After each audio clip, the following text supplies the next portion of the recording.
Hi, it's Doug Coy for SoWhatDoYouThink.com. Well, I'm talking to you from my loft in British Columbia, Canada, and it was very interesting. I live in Canada.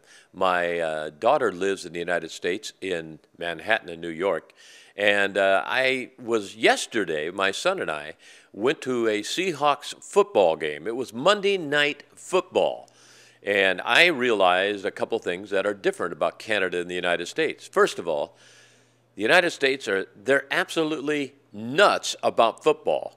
It's like a religion in the United States. And I was sitting next to a guy from the States. He lived in Seattle.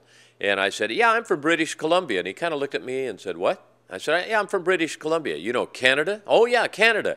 And he said, oh, I thought British Columbia was somewhere, in South America.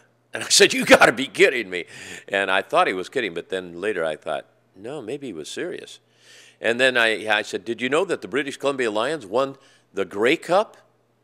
And he looked at me with a blank stare and he said, you play football in Canada? I said, we have a problem. I said, yeah, we play football, but it's a little different. We have 3 downs instead of 4. We have a larger field by, I think, 20 yards. And we have 12 men on the team. And, you have a 5-yard or 15-yard penalty depending on punt. Anyway, I started to go through the rules. And he said, no, you don't play football up there. That's a different game. No, it's football. It's Canadian football. But we are a little bit different. I mean, ice hockey is our thing up here. And, of course, ice hockey in the United States, I think darts is more popular on the sports station in the United States than ice hockey. But anyway, we love our hockey. And we have the Vancouver Canucks. And they went all the way to the 7th game in the Stanley Cups, but he didn't really get that. So, what are the differences? Well, we have a loony and a toonie.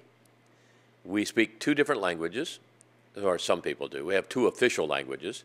We have a different political system. We have a different medical system. We're a different country. We're Canada. We are different. But we're also the neighbor to the United States. And in some ways, we have a little bit of a little brother complex. Maybe we have a big complex. Because the United States is very brash. Man, are they all over it. And it's kind of wild to be at that football game. Everybody was standing up through the whole game. It was an amazing experience. Never before have I noticed the difference between Canada and the United States so much as I did during Monday Night Football. The Seahawks and the St. Louis Rams. What a night. Doug Coy. So what do you think? What do you think? What are the differences that you've noticed between Canada and the United States?